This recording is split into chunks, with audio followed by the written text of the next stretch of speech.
Hey, I'm Mark, Yeah, Michelle, and we are Medicine with the Medicine with the Metals. Metals. Today we have a very cool guest, Mark. We have got Matt Toussaint. He is from Peru and he has been down there since 2007 studying under a maestro for ayahuasca. He's incredible. Going to be a great guest. It is. Welcome, Matt.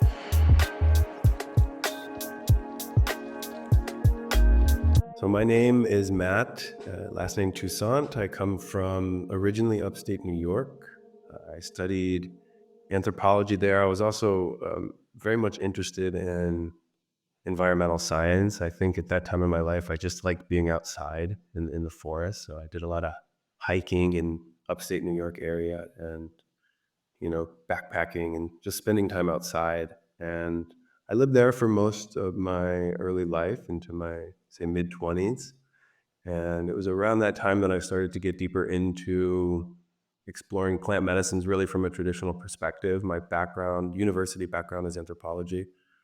And that led me in a variety of directions, but ultimately I landed in Peru and started to assist in ceremonies in a professional context with ayahuasca ceremonies. And I've been doing that for the last 10 years and I'm currently still in Peru.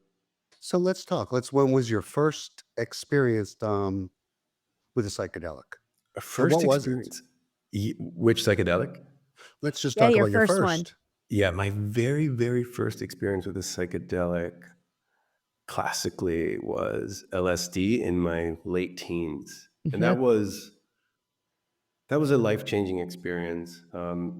My very first experience was more like fun. It was more exploratory. I didn't really have a spiritual bent. I wasn't necessarily, working with these medicines or these substances with any real goal until one of my early experiences really, cracked the egg wide open and things drastically changed in my life. And they have, I've been on that journey basically ever since that experience. So it really was my experience with LSD that opened that world for me. And what brought you to ayahuasca the first time and where was that?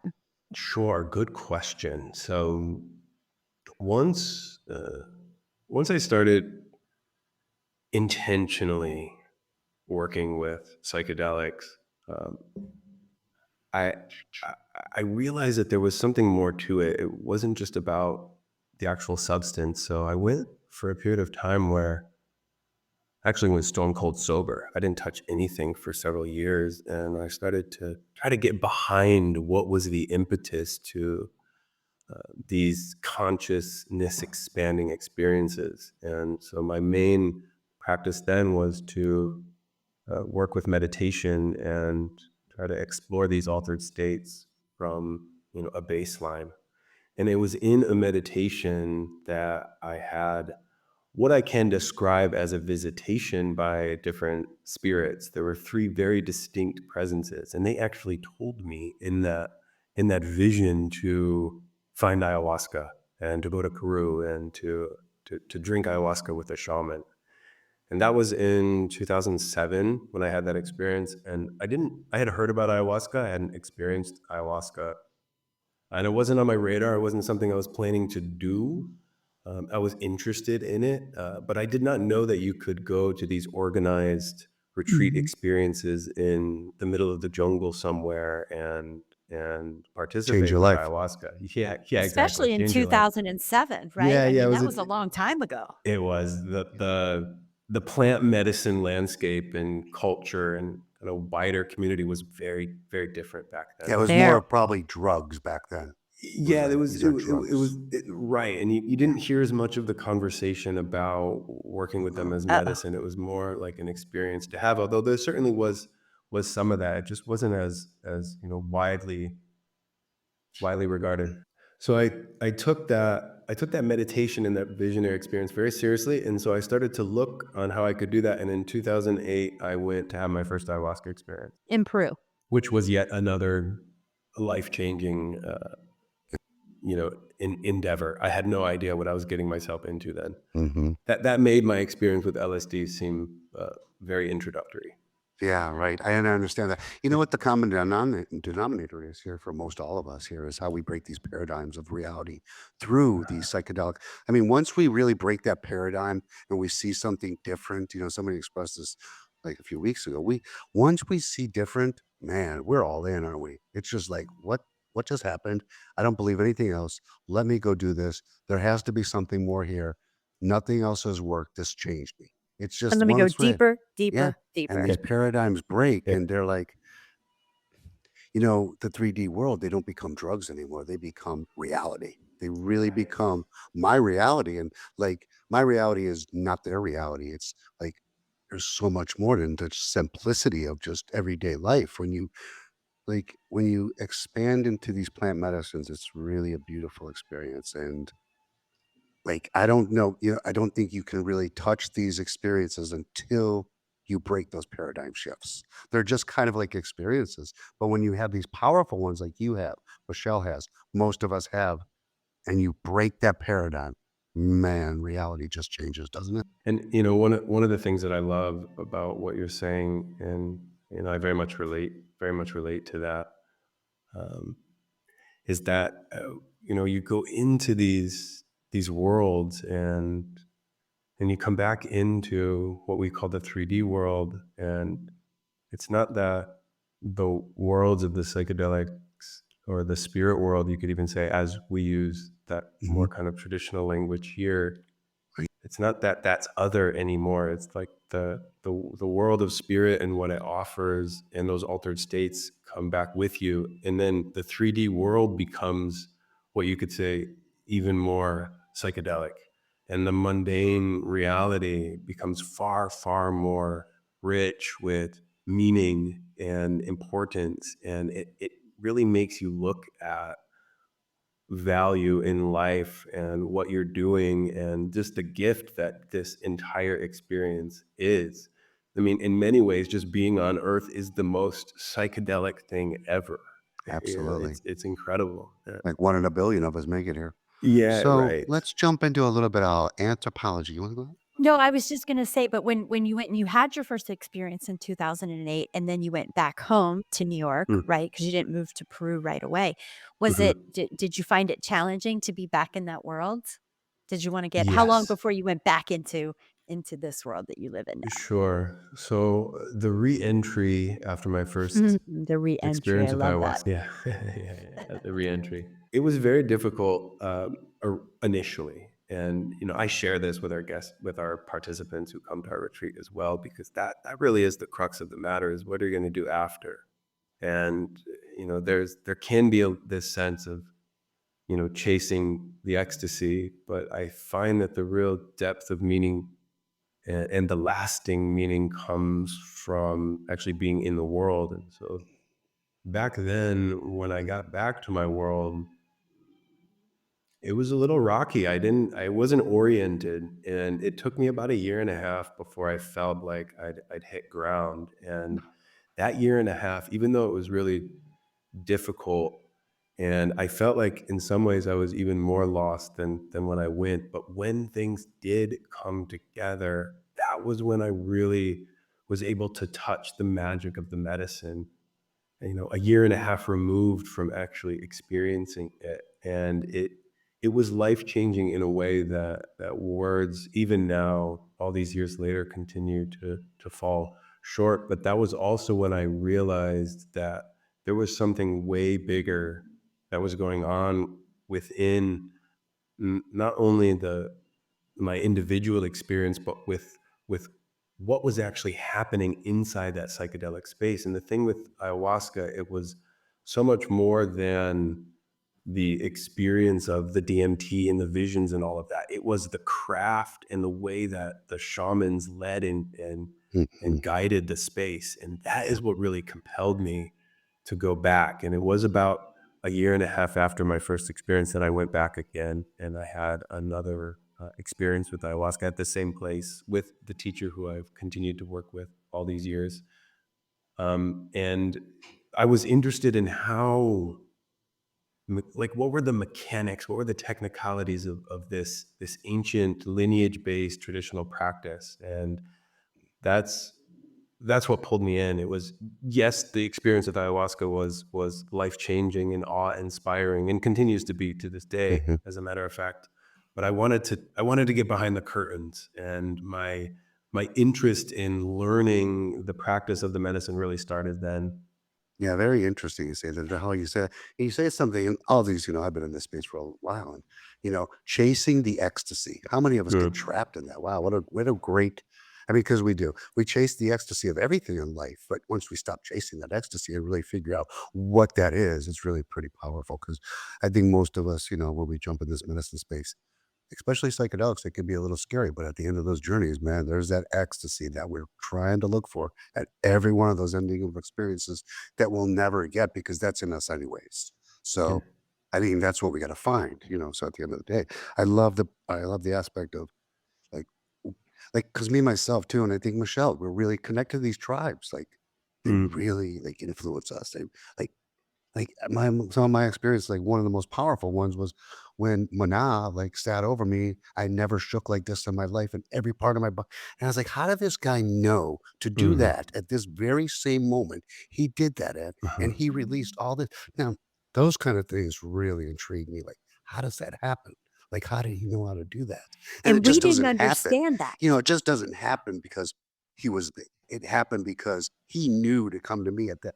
And those things are like very powerful to me. Yeah. It's Yeah. not like coincidence that he knew to do that. And it's just, I mean, they have a way, they have a magic in them. Mm. I don't like the word shaman because, I like to call them medicine men. I don't even think a medicine man doesn't like to be called a shaman, Page. a Yep. page. Yep. I think a shaman is somebody that's just a teacher above teachers. I think it's disrespect to call yourself a shaman, but that's just my belief. But just to see what these people do and how they do it and how they can manipulate your journey, or not manipulate it, but they know how to navigate it. It's just amazing. Navigate, that's a better word. And we didn't even understand this concept. I mean, when Mark and I first went and drank ayahuasca, we did it in the United States. We did it in Mm. Mm. Orlando, and it Mm. was a beautiful experience, and I'm not gonna take anything away from it. But I remember at the time for that first year or 2 before we actually went to the jungle and drank medicine, and people would say, "But you don't understand. It's very different when you go and you drink it with an indigenous tribe and you sit in a maloca and it's just a very different experience." And I remember thinking, "Well, it was beautiful no matter what, but wow, were they right? It is very different when you go and you sit with an indigenous tribe." And now we love the Shawanawa tribe from Brazil. We sit with them in Costa Rica. We support them 6%, the reciprocity. I mean, it's I so love that. important. Yeah, we Yeah. do. We definitely love that aspect of it. And I think you can throw a little bit of education here with your anthropology background of how this Absolutely. works. So tell us a little bit. Sure. How does it work? Well, Well, we don't know how it works, do we? Mm. How They does it do. so work? Yeah. it, it's that, I mean, that part of it, the anthropological background has been fundamental and really critical to, uh, I think my longevity in the space and being able to approach it with the, cultural sensitivity and openness. And uh, when I first started to train as a student with Maestro Alberto, and that started in 2014, and so it's been about 10 years. And I think over that whole time, he's maybe given me 3 to 5 like direct statements. Like there's almost no verbal direction or guidance in terms of like, how do you do this? How does that work? What do you do in this situation? What do you do in this situation? And what you're meant to do is learn directly from the plants. And I would say, so how does it work? The the fundamental principle in the tradition is spirit. And so it's not even physical plants that you're working with the spirit of the plant. And one of the ways that you could look at that is that a plant is a spirit that has a body that looks like a tree. It's not that the tree is a plant that has a spirit that's somewhere else. It's that the original point of contact, the original energy, the essential energy is the spirit, and that manifests into what we know as the world in some kind of embodied shape, and we are like that too. And that's often what we say is that we are like the plants in that way.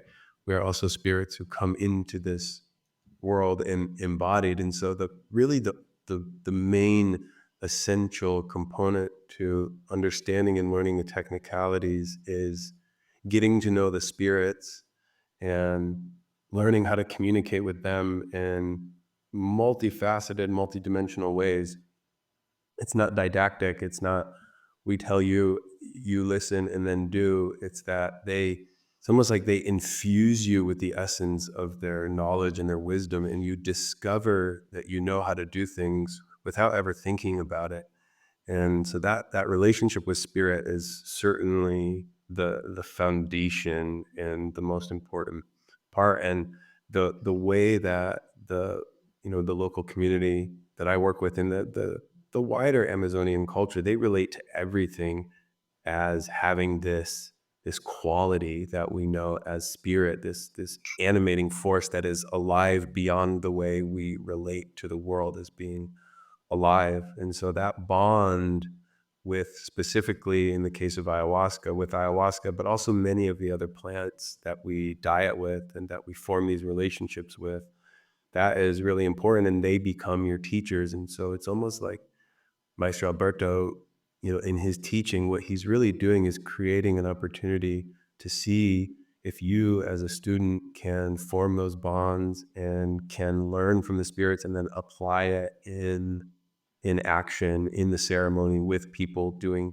healing, and all of the language, being able to describe the technicalities for how it works comes much later. I can't tell you the number of times I have been in ceremony doing something with somebody, and somebody would ask, like, well, how did you know? How did you do that? And I don't have an answer. I don't really know. It just, it's this emergent quality that manifests in the space, with the ceremony, with the participants, with the maestros, with the practitioners. And it's like all the components are equally valid, and they all kind of come together in this symphonic way that truly is magical. And there almost is no way to describe it, though. Really, there Try isn't. and try we do. Especially when it comes to plants. I mean, we talk Yeah. about plants a lot, plants, because we do. And people think, like, I mean, the average citizen probably looks like, oh, we're crazy. But these things, like, they don't have a brain, they don't have a force, they don't have nothing, but they're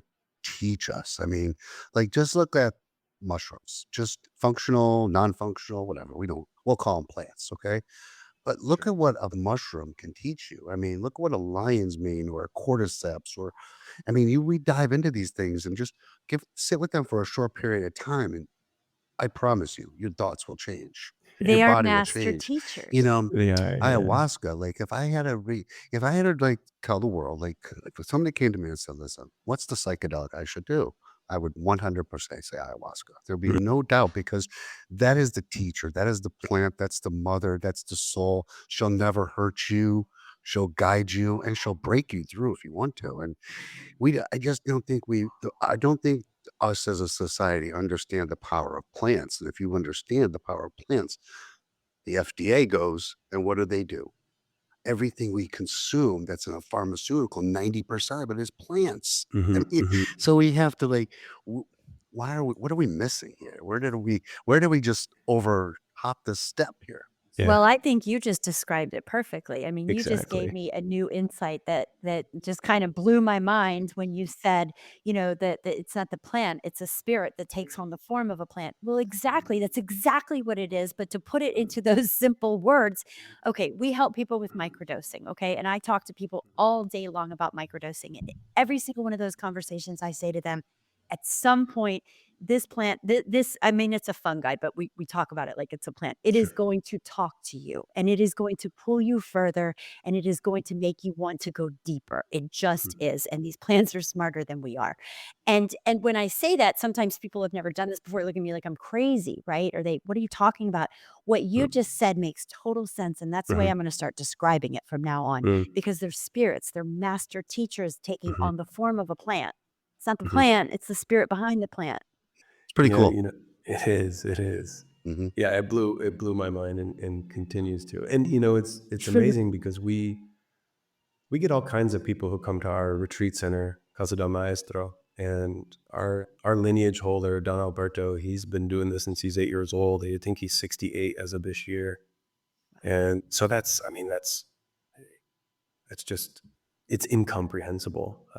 And he's very traditional in how he does it. But, we get people who don't necessarily believe in any of the things that we're talking about now. They're just like at a point in their lives where they need help, and they've heard that this can help, and they don't have any background. But, I've seen countless times, maybe not countless, but many, where you have a pretty fixed perspective person come in and break open not only into the power of the healing of what can happen within the experience, but the power of connecting to this whole process from spirit out and also spirit in. And, we recently had someone who's kind of a corporate person and, lives a relatively what you'd call a normal life. He came out of the retreat hugging trees and talking to plants. He went home and he's hanging out in the park, sending pictures of him sitting under the willow tree and hugging it. And this is within a week. And it's just a complete, like you said in the beginning, paradigm shift. But I think the way the practice, curandismo is what they say here, the practice with ayahuasca, and in our tradition, it's very heavily focused on trees as well. We work with a lot of different tree medicines, tree spirits. It's much better described not as plant medicine, but as plant spirit medicine. And the essential ingredient is the spirit. And once you form that bond, we do and continue to be able to work with people and do healings, for instance, without actually consuming anything. And so we'll have people come sometimes and they don't even drink the ayahuasca. They'll sit in the ceremony and they will have these really profound, shifting, essential experiences that work, because what they're doing is they're tapping into the current of the spirit, and that is ultimately what we are bringing forth and calling and helping people form the bonds with. Well, sure, I can believe that. I mean, we volunteer at that same place. Now we go down to Costa Rica and do that, but it's the same thing. I mean, I can go either drink medicine or just sit in a ceremony and hold space and get just as much, if not more. I mean, it's just as powerful. Yeah, so true. So, lineage wise, anthropology wise, looking through the whole cycle of how all this works, how long do you think we've been using these plant medicines for? What do you think that? Well, if you look broad, and if you also consider mushrooms within the category of plant medicine, it's a really, really long time. It's many thousands of years. If you look specifically at ayahuasca, there's a bit of an anthropological debate in terms of exactly how long that has been used. But you have to look at ayahuasca in a couple different ways, because it is at minimum a 2-plant combination, but there is evidence, and there are currently groups who work with just the vine. So it's likely that what we know as ayahuasca is a combination of the ayahuasca vine, the Beta stereopsis caapi, plus a DMT containing admixture. Usually it's chacruna. Sometimes it's another plant called chalipanga, which is more common in Colombia and Colombia. in northern For Peru. for yahe? Yeah, for yahe, that's right. Yeah. But there are several others. I mean, the Amazon is in a way a DMT factory. The amount Of course. of high potency DMT containing plants in the Amazon is pretty ridiculous. Like Yeah, worldwide, there's Everything contains Like, DMT. doesn't 90% of all plants contain some form of DMT? there are traces, but in the Amazon you have these like high potency, thousands of times more than what you would find in like a pretty common amazing. grass. But yes, So- it is. I mean, and we don't really know what the function is at the low level, but in these high potencies, of course, it has immediate impact in human consciousness, which also raises a number of interesting questions. But it's very likely that ayahuasca was used as some kind of purgative and as a way to connect with the world of spirit mean, hence the name of ayahuasca. It's literally the vine of spirit. That word aya in Quechua, that's what that means. It means spirit or death. And I interpret that to mean not death and as in like you're going to die, but the world beyond the living, where spirits go and where they come from. So it is the vine of gaining access to that world of spirit. And And Huasca you simply really means do, though. vine. You So, really do in those experiences. You oh really yeah, gain the access to that spirit. And like, if we deep down, like, let's talk about psychedelics for like throughout the eons. I mean, I think everything we've created and everything we've done and how we evolved. I mean, I don't think we sat there and drank Diet Coke.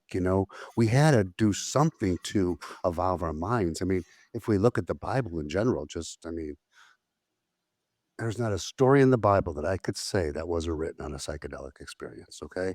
Because every time they're drinking a sacrament, which is the acacia tree, which is full of DMT, but in the 3D world, we just change that to wine because we're a drunk society. So, right, you right. know, we want to That's make how it it resonates people, more with yeah, with the where people, Yes, we're it at now. the does. people. So, Yeah, but the real truth is it was DMT and it's psychedelic, and they evolved through that process and they solved things. And everything we've done and everything that's grown and we evolved from, even like the stone ape theory, I have to understand that maybe a monkey didn't really eat the psilocybin, but that ape form had to evolve somehow to us some way. It just didn't do that by nature.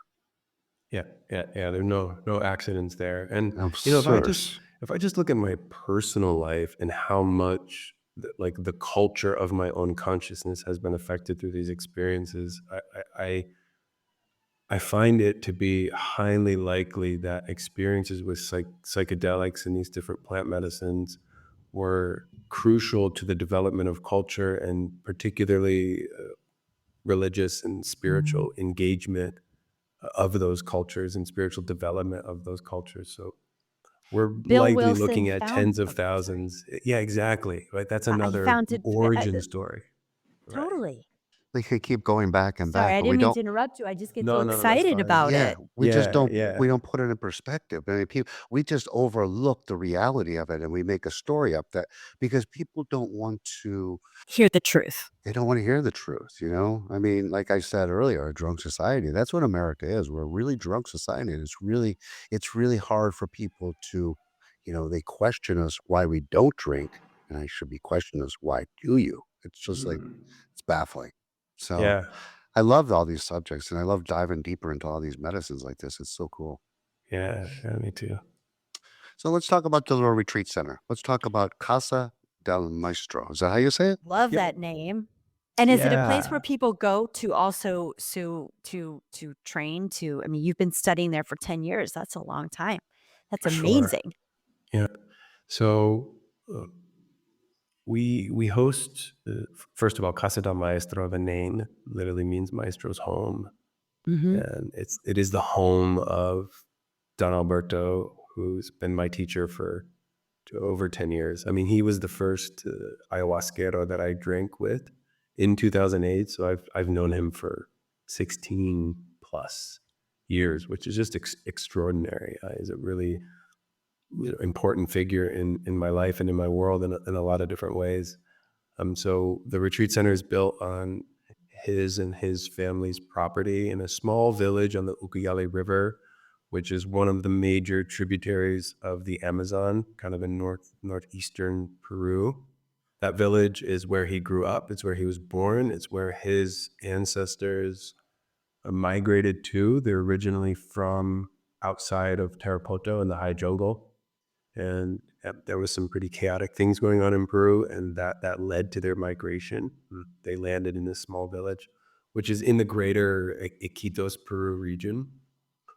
So the retreat center is built there. It's very family oriented. It's staffed and run, primarily by Maestro Alberto and his family.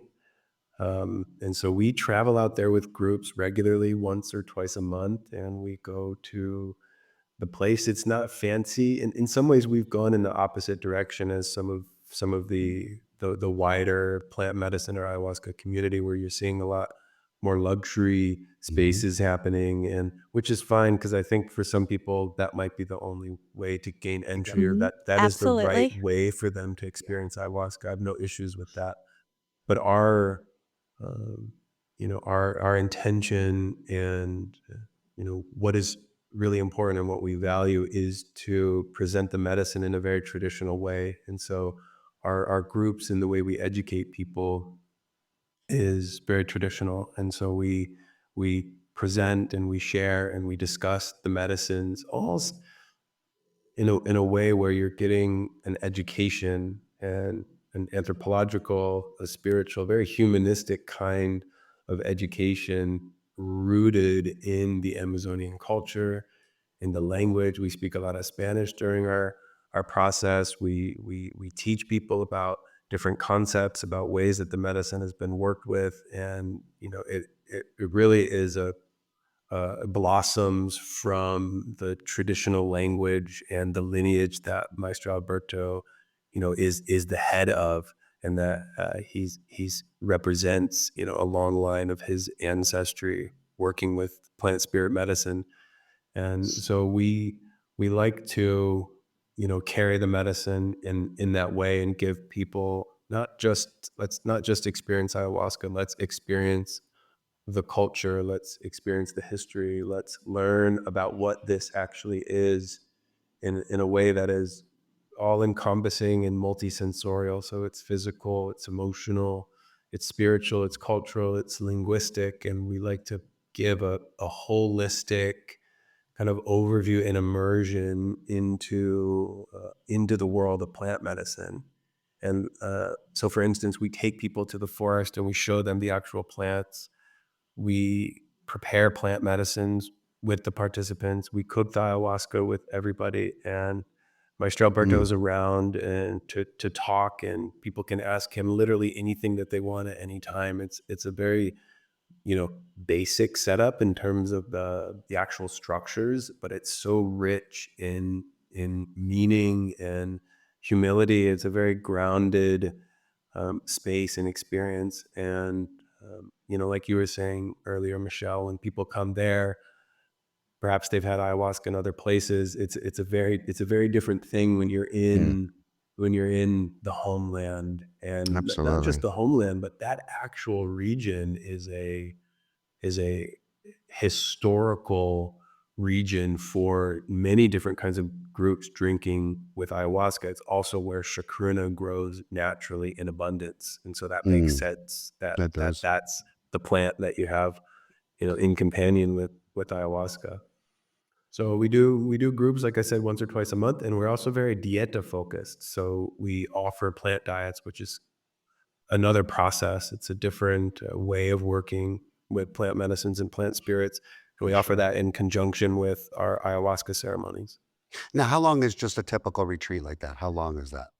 Our standard is 9 days. So we do 9 days, and there's 5 ceremonies within that 9 days. And then the diet that people do is 8 days. So they start the day after we arrive for the dieta. So you're in the diet for that 8-day period. And then, we're out there for 9 days. And we also have groups that are a little bit longer that go for 13 days. And what do you find the most challenging part is about bringing people out there? Ooh, that's a good question. The most challenging, I mean, getting out there is an adventure. So that's probably the first big challenge. But once you get there, it's so calm. It's such a tranquil environment that people tend to settle. Um, I think the most challenging aspect is, wow, that's a really good question.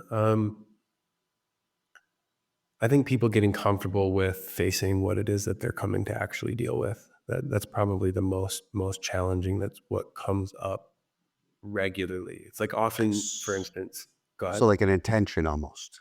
Yeah, like people will come and they'll have an idea of why they're there, and then when the medicine brings them face to face with maybe the deeper reason why they're there, often there's resistance and there's pushback, or people get really scared, or they don't want to look, you know, into that dark corner, and they don't want to Mm, shine the Sure. light there because then they're gonna probably confront what is at least at a deeper, closer to the root of what got them there in the first place. It's really That's common that beautiful. people don't Yes. actually know why they're coming to ayahuasca. That was true for me as well. Are you finding people are coming there who are already on this path, or it's their first time drinking ayahuasca? We get both. We get plenty of people who have a lot of experience, and we also get first timers because of where we're located and our pretty traditional setup. That tends to be a natural filter, and so we're so fortunate that we get like the people who come are just such amazing quality people, and they're all you know by and large, I'd say pretty much everybody who shows up is really serious about the work, whether it's their first time or they have a lot of experience with medicine in other traditions or other locations.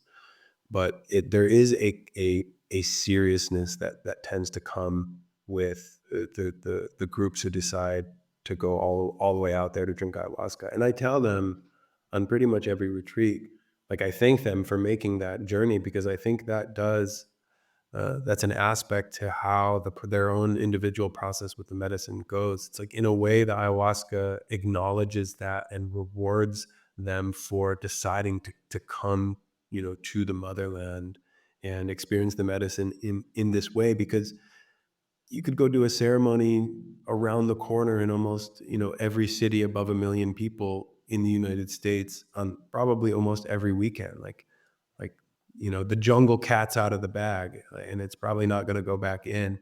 So to No, I don't think so either. But to And I'm take grateful that there are places in the States that people can go, I because not everybody totally. can leave the States, right? We have a Yeah, lot of people that are that's right. felons and they can't Yeah, leave, and yeah, they yeah. deserve the healing just as much. And So I'm yeah. grateful for places, but I don't think I'll probably ever drink ayahuasca in the I don't United think States so either, again after for we've sure. done both. And we I talked can do about it. me either, I could never. And we talked about the challenges, and we know what the challenges are is facing yourself. So we're going to talk to the audience right now about the challenges, because they are. And I think that's what we all call about with ayahuasca. But once we face those challenges, we dive in. Let's talk about, what do you see the most from somebody, or what is the most common thing after their experience? What do people, what's their common denominator there? What do people say? Mm. Awe, Oh, yep. awe. I think everybody too. I think, they're probably, you never hear anybody say, man, I was the worst decision I ever made, or Oh, Very rarely. no, and I think when people do say that, it's a very temporary state that they're in, and then they often say the opposite within a period of time, whether it's the you're next right. day or weeks Sure. later. But people do question it often afterwards, not so much during the experience, but often afterwards. They get back home and they start, reintegrating into their lives, and they've been shaken up in such a way where they you know the things that they put in the places that they used to keep them no longer work, and so they have to make changes, and that can be uncomfortable. But Yes. I've never seen anyone come back to me personally, and I've worked with probably thousands of people at this stage, and say, that was the worst thing I've ever done. I wish I hadn't done that, even if they may have had that thought along the way. I think that's kind of part and parcel to doing the work, really. What do you offer in terms of integration? Because, Mark and I believe that integration is the Mhm. most important part of any Mhm. journey in life, but especially a plant medicine journey. It's the reason we started the plant medicine path was Yeah, information, yeah. education, integration. So what do you offer for integration? What does that look like for your community?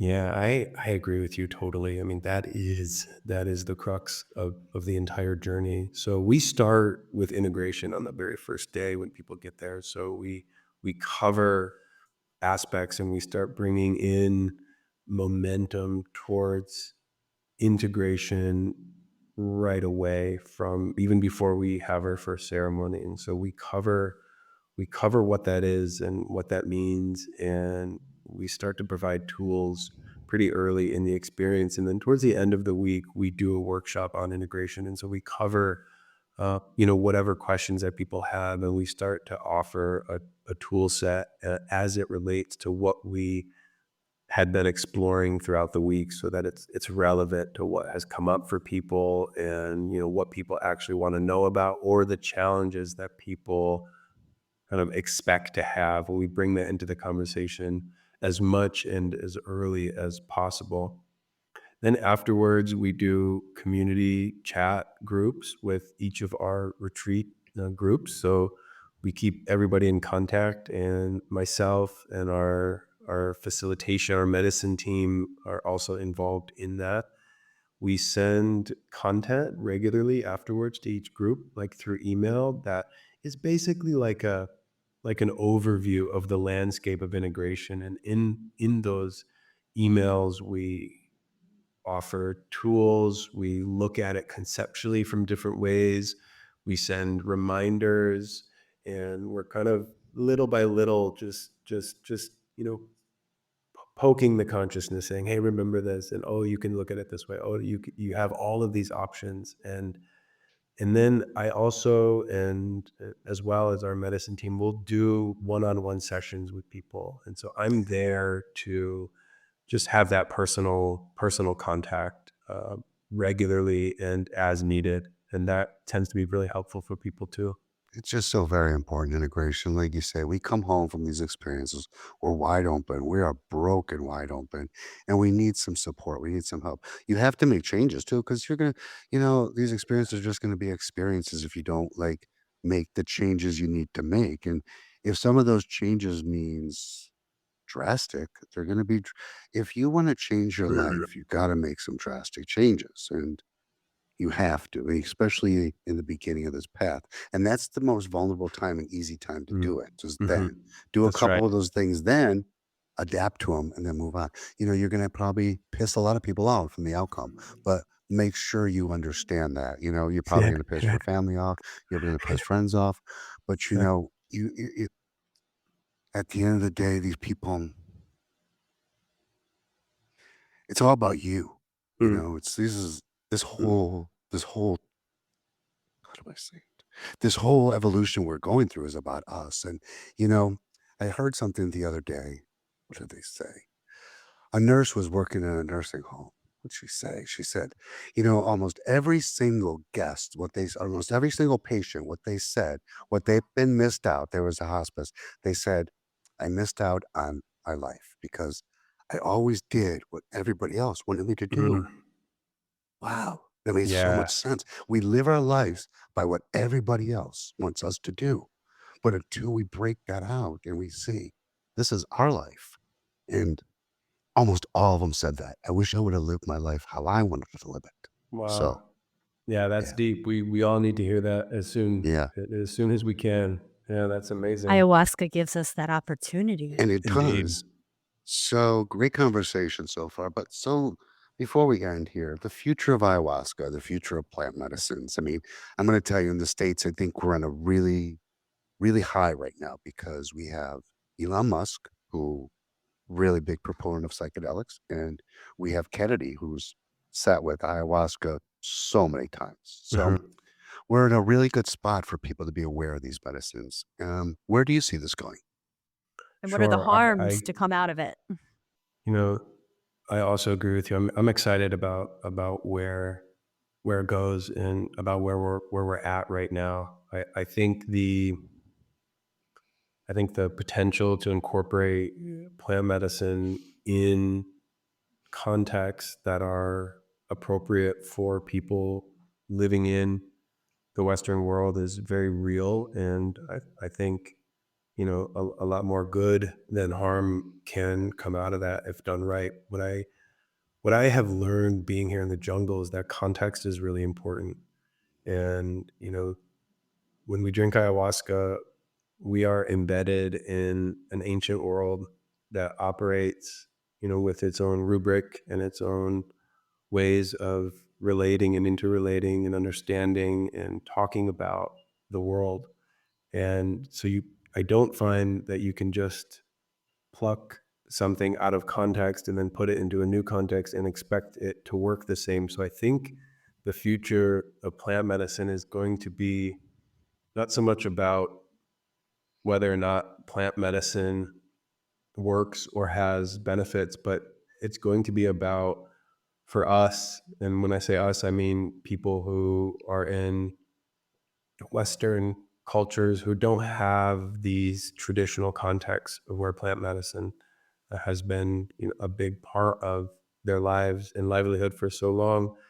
So the task, if you will, is about discovering and creating the appropriate context for doing it in a way that can truly lead to the results, and while also paying homage to where the plants and the practices and the traditions come from, and maintaining a sense of respect for that. And not, being, as an anthropologist, appropriation is always something that is a very sensitive topic. So I don't think the path is to kind of recreate what has been done, but it is to discover what can be done in the ways that will be appropriate for where and how and who will be working with the plant medicine. I do believe that the cultural heritage of plant medicine is for humanity as a whole, and there are traditions of plant medicine throughout the world, time and space, that has touched on, at the very least, and more likely has influenced large cultural movements that we are all a part of. And so finding the specifics and the context and ways to, with respect and integrity, bring plant medicines into the greater culture and into other settings is something that I think will be very beneficial for many people. I don't think, however, you can put ayahuasca in a pill. And the reason for that, I mean, you might be able to have a DMT experience that way, but you're not going to be able to replicate the traditional relationship that the maestros and the experts have with the spirits. And that is, like when we started this conversation, the fundamental aspect of the entire thing. It starts with the spirit. And so you have to find a way to kind of tap in and make access to that part of what we're doing for it to really work. You might be able to get some clinical trials and things like that. I don't feel as positive or hopeful about the real clinical approach. I think you need to have the foundation, though rebuilt in a way that is, you know, like I said, more appropriate for where and who and when and how I it's mean, being listen, worked. I don't even think that I believe in the approach of drinking medicine in the United States anymore in someone's backyard, and we Right, were at a right, church and there was, whatever, but it's just it's never gonna be replicated, and it's never gonna take place. You can never go into a doctor's office and take a pill, and that's never gonna be exactly. the same thing as going and sitting in a maloka or sitting in a traditional circle with medicine man and whatever that medicine man looks like and wherever he's from, it's tradition, and you're Yeah, just never gonna replicate that because it's not just about the medicine. It's about who right. you're sitting with. It's about the spirit of the maloka. It's about the spirit of the plants growing around it.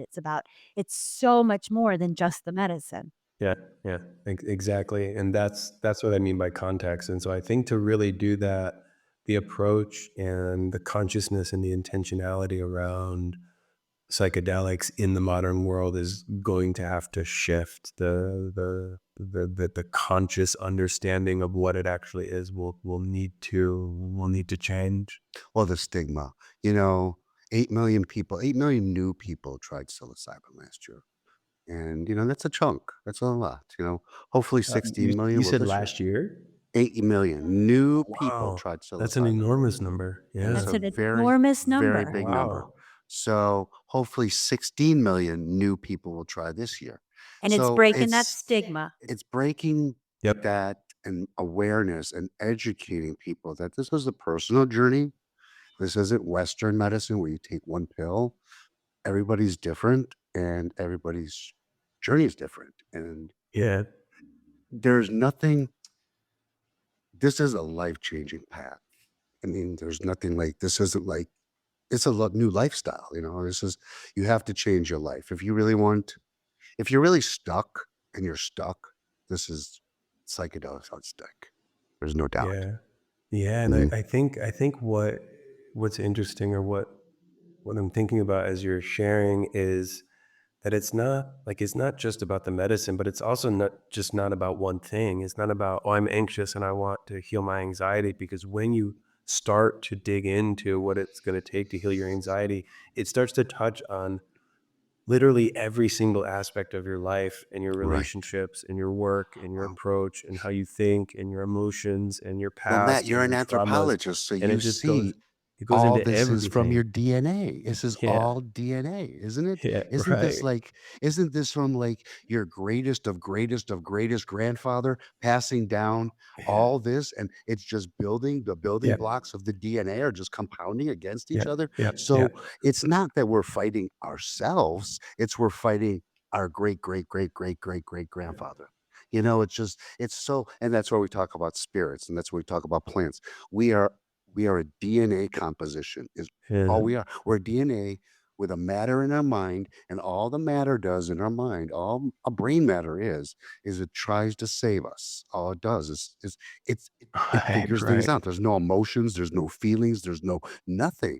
It is a computer where our Mm-hmm. guts, where everything lies is below our gut. Our gut, our root chakra, that's our life. That's everything. That's our wombs. That's our mother. That's like, and we're not Yeah. taught this. Yeah. It's so amazing that Yeah.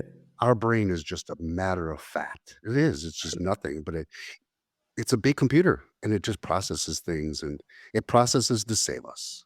Yeah. Yeah. Yeah. And you know, when you start pulling on one string, you're going to end up pulling on all of them. And so I think Mhm. being ready for that. Well, you know, there was this quote, this saying, I guess it's not really a quote, that some of our participants were using in our last experience because people were having some rough times midweek. They said, like, Western medicine makes you feel good now, but worse later. You know, native natural medicine makes you feel worse now, but better later. Yeah, and I think It's that medicine, right? It's not supposed to taste good. It's not supposed yeah, to feel exactly. good. Yeah, It's not. yeah, That's a great way to put it. yeah, It's yeah. medicine. That's what our page says to us all the time. It's medicine, Michelle. It's not supposed to feel good. That's right. Yeah, That's because right. we sick this. We say, hey, I'd rather go for 3 days of hell and come out and my life's gonna be different. I mean, 3 days of sitting with some medicine, like, can you handle 3 days? I can to change my life. Exactly. Yeah. And it's not 3 days, it's a few hours here, a few hours there. It's 72 hours, 82 hours of And no maybe sleep. it's But 36 hours of bliss. You don't know. yeah, You don't know what you're going to never get. Exactly. You know. don't Yeah. know. But I would take that over any day. Absolutely. Yeah, same What a here. great conversation. Can you tell us where we can find you? Sure. So you can find us at Casa del Maestro Medicina, medicine in Spanish.com. That's our website. If you just search Casa del Maestro Ayahuasca, you'll get all our accounts, our socials, and our website, and so you can find out what we're doing there. You guys are doing some good stuff down there. Nice Yeah, thank conversation you. today. We like talking to people that are in the same reality of the realm. Absolutely. 10 years on this path and in the same place and living in Peru and living your life's mission. I love what you're doing. Thank you. 10 years and we're still like, it's still so early. We have so much to Yeah, learn, don't we, Matt? I agree. Yeah, I agree. I love learning about myself. Same. It's been great talking with you. Likewise, I really enjoyed this. Thank you for having me here.